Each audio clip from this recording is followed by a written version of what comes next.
지금 제목으로 잡은 거는 미국 대선 이후에 국제 경제 환경 변화의 가능성과 한국이 주는 시사점이라고 해서 좀 브로드하게 주제를 제목이 잡혀 있긴 합니다만 5페이지로 가시면 제가 두 번째 챕터로 해서 세계 경제와 한국 경제 전망에 관해서 이야기가 나눠져 있습니다. 사실 이제 우리 국내 여러 연구 기관과 그다음에 이제 국외의 여러 기관들의 우리나라의 2024년도 올해 금년의 경제 전망과 그다음에 내년에 대한 경제 전망에 대해서 조금 상세하게 설명을 했습니다. 뭐 본자리에서 제가 뭐 여기에 대해서 일일이 다 읊을 것은 없을 것 같고요. 한 가지만 말씀을 드리자면 7페이지로 가시면 되겠습니다. 7페이지 거기에 표가 나와 있는데요. 제가 아까 말씀드렸듯이 여러 국내외 연구기관들이 발표한 경제 성장률을 제가 좀 일목요연하게 정리를 한번 해봤습니다. 공교롭게도 국내 연구기관의 경제 성장률에 관한 금년이죠. 평균을 내니까 한 2.3% 정도 되고요. 그다음에 국외 같은 경우에도 똑같이 2.3%로 올해 경제 성장률을 예측을 하고 있습니다. 우리나라 같은 경우에는 가장 지금 후하게 경제 성장률을 예측하고 있는 기관이 한국개발연구원 KDI에서 2.6% 지금 예상을 하고 있습니다. 이게 이제 최근에 경제전망 보고서에서 기존의 입장 스탠스를 조금 더 바꿔가지고 0.1%포인트 올리는 걸로 해서 2.6%로 이렇게 보이고 있습니다. 그다음에 국외기관 같은 경우에도 OECD가 지금 KDI랑 마찬가지로 가장 우리나라의 경제 성장률을 후하게 이렇게 보고 있습니다. 제가 지금 이렇게 말씀을 드리는 이유는 굳이 뒤에서 이제 제가 시사점 파트에서 좀 말씀을 드릴 건데 작년에 우리 예산을 제출하면서 지금 우리나라 정부가 세수와 관련된 예측의 하나의 전제 조건 중에 하나가 바로 경제 성장률에 관한 전망을 했던 것이 있습니다. 그래서 그 부분과 제가 좀 연계해서 말씀을 드리려고 이 부분에 대해서는 미리 한번 말씀을 짚고 넘어가려고 합니다.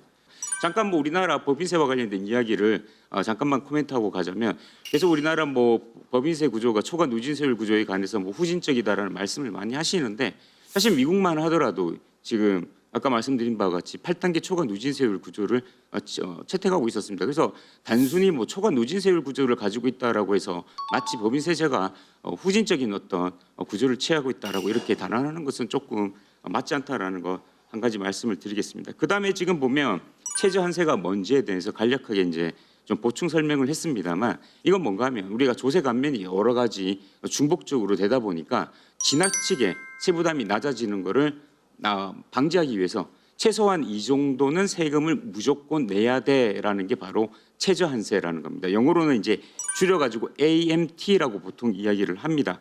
근데 지금 미국 같은 경우에는 이 최저한세율이 어떻게 돼 있는가 하면 15%가 지금 되어 있는데 사실 이것도 지금 보면 트럼프 대통령이 아까 말씀을 드렸던 TCJA라는 그 법을 통해 가지고 기존에 최저한세를 지금 폐지를 하고 세율을 좀 낮추는 식으로 했었었는데 그다음에 이제 거기 밑에 마지막 줄 밑에서 세 번째 줄 보시면 미국 다국적 기업의 해외 무형자산 소득에 대한 조율 과세라고 해서 요거를 약칭으로 보면 이제 길티라고 보통 표현을 하는데 이 길티를 세율을 10.5%에서 21%로 인상한다라는 이런 내용도 담겨져 있습니다. 그래서 뭐 공이 보면 법인세 쪽에 보면 모든 세율을 올림으로써 세금을 증세를 하겠다라는 그런 입장을 취하고 있습니다. 그다음에 이제 12페이지가 되겠습니다. 이게 트럼프 대통령과 관련된 내용인데 거기 12페이지 상단에 보시면 경제 정책에 보면 강력한 감세 정책을 추진을 하겠다. 그래서 지금 추가적으로는 지금 트럼프 대통령이 언론 인터뷰를 통해서 법인세율은 계속 추가적으로 인할 가능성이 있다. 그래서 옛날에 공약이었던 15% 또는 그보다 더 낮은 세율을 적용할 가능성이 있다라고 이렇게 볼 수가 있겠습니다.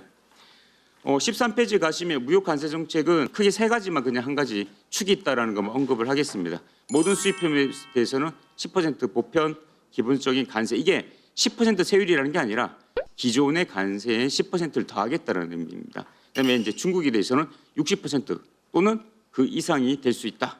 뭐 이런 내용들이 나와 있습니다. 제가 오늘 좀 말씀드리고 싶은 부분이긴 한데요. 일단 트럼프 이제 대통령 같은 경우는 감세 정책을 줄기차게 지금 자기가 재직 기간 때도 재임 기간 때도 그렇게 추진을 했었고 그리고 만약에 제2기 행정부가 출연하게 된다면 그렇게 추진하겠다는 이야기를 하고 있는데 사실 이 트럼프 세제 전반의 감세 정책은 당연한 이야기겠지만 재정 수입에 감소를 유발하게 되어 있습니다. 근데 이렇게 재정 수입이 감소하게 되면 재정 적자라든지 국가 부채라든지 이런 여러 가지 문제가 있을 수가 있는데 그럼 트럼프 대통령은 그 부분에 대해서는 무시하고 있느냐? 그건 아니고요. 지금 트럼프 대통령 같은 경우에는 14페이지 하단이 있습니다만 이 재정 수입의 감소의 일부를 물론 다는 될 수가 없을 겁니다. 그걸 바로 뭐로 보충하겠다, 충당하겠다라는 생각을 가지고 있는가 하면 관세입니다. 그래서 관세를 올리는 대신에 다른 세금을 낮춤으로써 일부 재정 수입의 감소를 충당하겠다라는 이런 전략을 가지고 있습니다. 그래서 사실 이거는 미국의 어떤 세제사에 있어서 새롭게 지금 재현되는 건 아니고요. 18세기 같은 경우에 오히려 거꾸로 이제 관세를 낮추고 재정 수입이 줄어드니까 그걸 뭐로 충당을 했는가 하면 당시 소득세가 여러 가지 부침을 통해 가지고 시행되지 않았던 시기가 있었는데 소득세 시행을 통해 가지고 그 줄어드는 세금의 부담을 충당하겠다라는 그런 사례가 있었습니다. 그래서 이런 사례는 사실 지금 재현되고 있는 거다라고 볼 수 있고요. 그다음에 지금 보면 미국의 시카고 대학에 보면 부스 경영대학원이 있습니다. 거기서 이제 재미있는 설문조사를 자주 합니다. 뭔가 하면 미국에 있는 저명한 경제학자 한 40여 명에게 경제 현황과 관련해서 거기 보면 이제 약간 진보적인 생각을 가지고 있는 분들도 있고 조금 보수적인 그런 생각을 가지고 있는 경제학자들이 믹스되어 있습니다. 그분들에게 경제 현안에 관해서 설문조사를 하는데 그때 트럼프 대통령이 TCJA와 관련해서 세금 감면에 관한 감세 정책의 법률이었죠. 그 통과로 인해서 그러면 재정 수입이 그러면 늘었냐라는 그 질문에 대해서는 그렇지 않다라고 보는 압도적인 설문조사 결과도 나왔습니다. 근데 트럼프 대통령 같은 경우에는 어쨌든 간에 일부 재정 수입의 감소를 관세 인상으로 충당하겠다라는 그런 생각을 가지고 있었는데 우리 지금 현 정부 윤석열 정부 같은 경우 사실 우리가 관세를 그렇게 마음대로 할 수 있는 입장은 아니죠. 아닌데도 불구하고 무분별한 감세 추진을 했습니다. 그 결과 바로 뭔가 하면 작년 2023년도에 대규모 역대 최대 규모의 세수 결손이 일어났었습니다. 특히 이제 이 감세 정책은 2022년도에 세법 개정을 통해서 많이 이루어졌고요. 2023년도는 조금 약한 정도의 그런 세법 개정이 있었습니다. 그리고 더 걱정인 것은 바로 뭔가 하면 작년 같은 경우였죠.